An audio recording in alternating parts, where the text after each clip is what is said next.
ఎవరితో మాట్లాడుతుండు.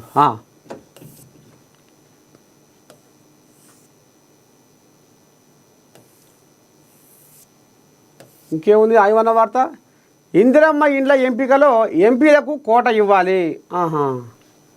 కొలియాగా శరానికి వచ్చింది నిన్నయాల జర కాళ్ళు నొప్పి తక్కువై జర బాగానే జర్ర లేచి తిరగాలి, ఆరోగ్యం మంచిగా ఉండాలి, ప్రజలకు సేవ చేయాలి. ఏమంటుండు ముఖ్యమంత్రి రేవంత్ రెడ్డికి మెదక్ బీజేపీ ఎంపీ రఘునందన్ రావు లేఖ రాసిండట. ఇందిరమ్మ ఇండ్ల నిర్మాణం పథకంలో ఎంపీలకు 40% కోట కేటాయించాలని ముఖ్యమంత్రిని కోరారు.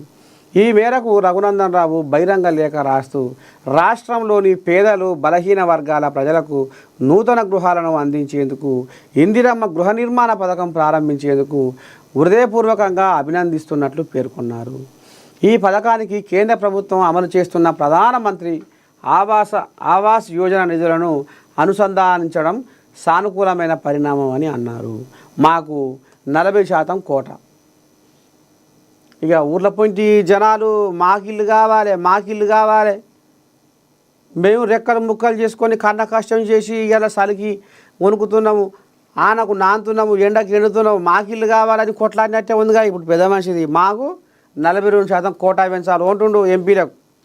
మా కోట ఎంపీ కోట. ఇప్పుడు మీరు లబ్ధిదారుల ఎంపికలో స్థానికంగా గెలిచిన ఎమ్మెల్యేలకు 40% కోటా కేటాయిస్తూ తీసుకున్న నిర్ణయం ప్రశంసనీయమన్నారు.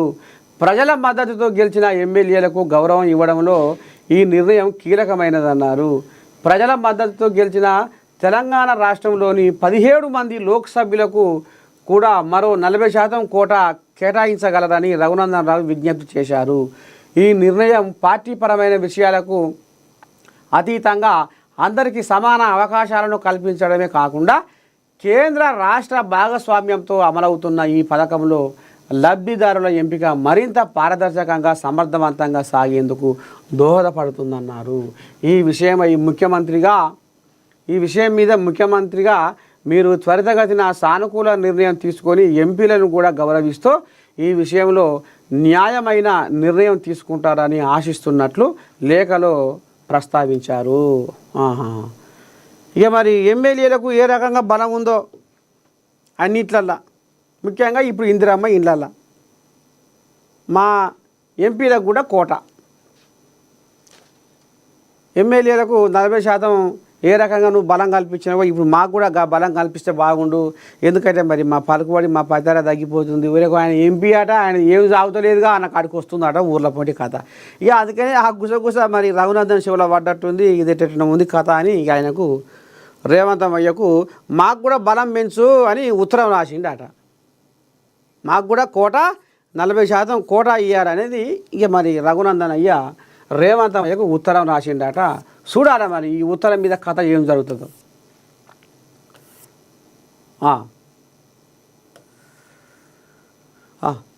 కేటీఆర్ ముందు మీ నాయన నుండి ప్రతిపక్ష హోదా తెచ్చుకో, ఎంపీ చామల ఫైర్ విజయకు. మరి అయ్యకు చేత కాదా? అయ్యకు చేత కాకపోతే కొడుకే కదా